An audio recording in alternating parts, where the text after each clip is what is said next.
Hi everyone, welcome to our first podcast of the learning unit. So in learning, we're going to talk about three basic types of learning. Classical conditioning, and conditioning is like a fancy word for learning. That's how we describe learning in psychology. So there's classical conditioning, operant conditioning, and then observational learning. Okay, so today we're going to focus on classical conditioning. Okay, who's the guy that came up with classical conditioning? His name is Ivan Pavlov, right? He's the father, he's the big guy, he developed the whole theory. Okay, so classical conditioning, what is it, right? It's a process of learning an association between two things. It's also called associative learning. So basically what you do is in your mind, you learn to connect two things that might otherwise not have been connected. Okay. Classical conditioning usually involves a physiological response you were born with. So basically, classical conditioning uses a reflex and then pairs it with something in your environment that is not a reflex. Okay. And this will make more sense once you see the next example. Okay. So the way Pavlov discovered this theory is that he was researching dogs' saliva, and he realized that every time that the researcher would walk into the room, the dog would start salivating before he even fed the dog. And of course, he thought, oh my God, my research is ruined. I'm trying to measure dogs' saliva when they eat, and they're salivating before they eat. But then he realized, oh my gosh, I've discovered something completely different. How do these dogs' mouths start salivating before I even feed them? Do you think that they know the food is coming, right? So what he came up with is something called classical conditioning, right? So the first part of classical conditioning is something called the unconditioned stimulus, abbreviated as the UCS, all right? The UCS is the biological or reflexive stimulus. So when you look at the example of the dog over here, right? The UCS is the food, okay? And the UCS naturally causes the UCR. It's an unlearned reflexive response. So for example, if I give a dog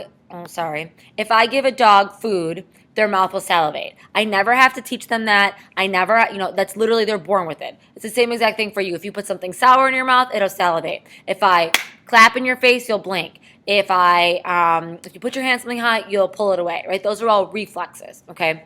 So you would take something that is a reflex and you add something neutral to the reflex. So for example, in this scenario, I'm adding the bell. So in the beginning, before any conditioning or learning takes place, I ring the bell and the dog does nothing, right? The food makes the dog salivate, the bell makes the dog do nothing. So it's neutral because the dog does nothing, okay?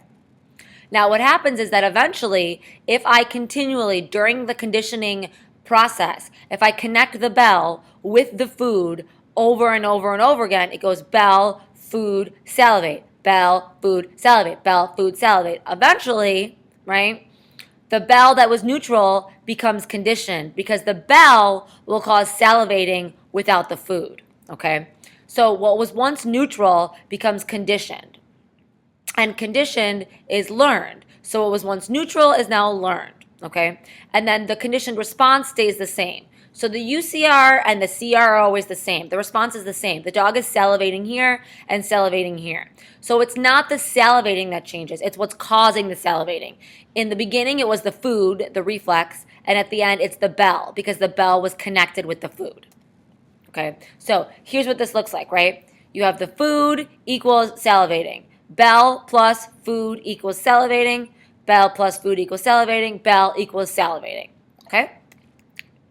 So something very important with this is that the NS and the UCS, right, in this example, it's the bell and the food, should be paired continuously and contingently. That means that it should happen over and over and over again. Just one time is usually not enough, right? Several times. And contingently means that the NS comes right before the UCS. So I ring the bell and then I give him the food. I don't ring the bell, walk around, fill out a chart, and then give him the food. I do it right back to back, okay? This allows the dog to connect the two, the two pieces of information together.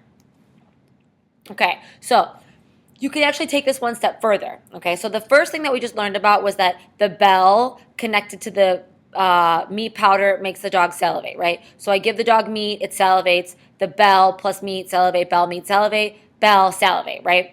Then what I can do is I can connect something to the bell, and this is called the higher order. So I give a red light, then I ring the bell, then I salivate. Red light, bell, salivate. Red light, bell, salivate. Eventually the red light will cause him to salivate before the bell. So now I've removed myself two steps. Originally it was the meat that causes salivation, then it was the tone, and now it's the red light. So I've done another phase of conditioning, right? The first phase is called first order. The second phase is called second order. This is not as strong as this is. The dog will forget this much sooner than he will forget this. Okay, so something else is that, I told you it has to happen continuously and continuously. That means that if you want someone to be conditioned, the dog, you have to give him bell, food, salivate, bell, food, salivate, bell, food, salivate over and over and over again, right? Well, the guy named John Garcia, that's this guy here, he actually challenged that idea that you have to do it continuously and contingently, which means it happens right after each other, right?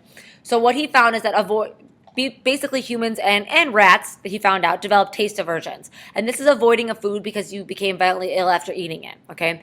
This violates two classical conditioning rules. One, you only need to eat it one time, okay? That's it, and you can get violently ill and never want to eat it again. And two, sometimes you eat the food and you don't get sick till several hours later. So it's not contagious because it happens a long time after. But for some reason, your brain's able to make that connection, right? And what he did it is with rats. He had these rats drink the liquid, and the liquid made them sick, and he realized the rats would not go drink the liquid, right?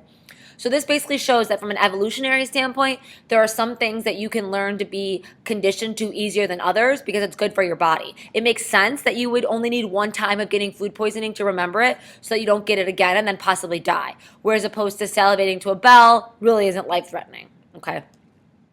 So Pavlov then, had this idea, whatever, we found out taste aversions, and then this guy named John Watson, that's him right here, he was an American psychologist, kind of founded the behaviorism approach, and he really focused on the scientific method. And what he wanted to do is he wanted to take Pavlov's idea and apply it to humans. He wanted to see if he could actually take humans and make them feel certain emotions towards objects based on the conditioning experience.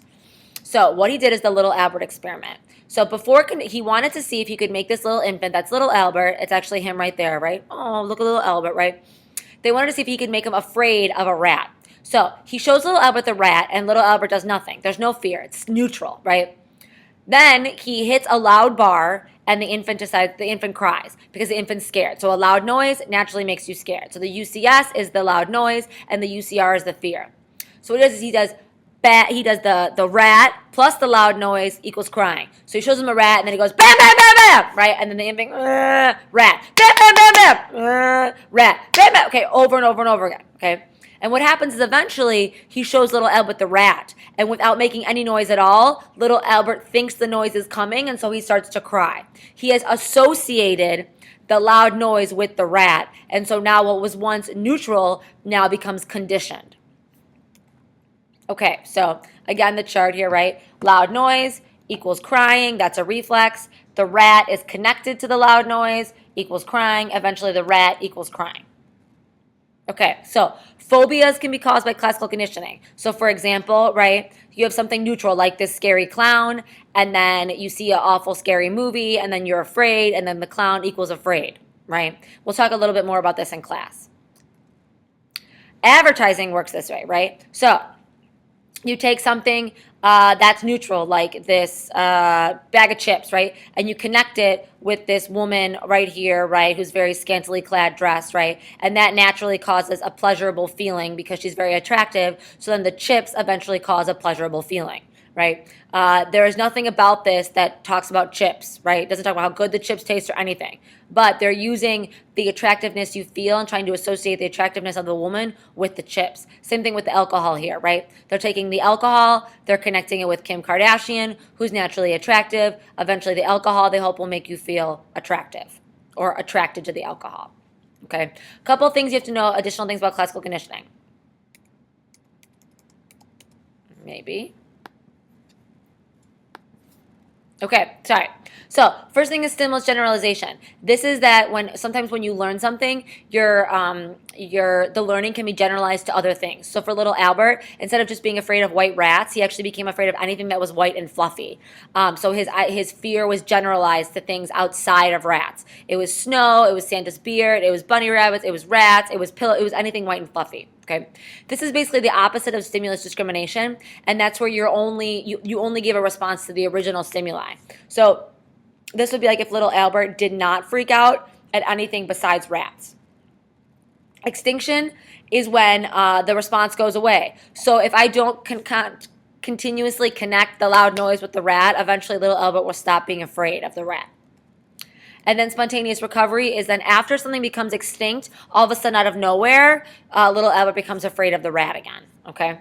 And here's a little cartoon for you about stimulus generalization. That's all for now, AP Psychos. And remember, psychology is flippin' awesome.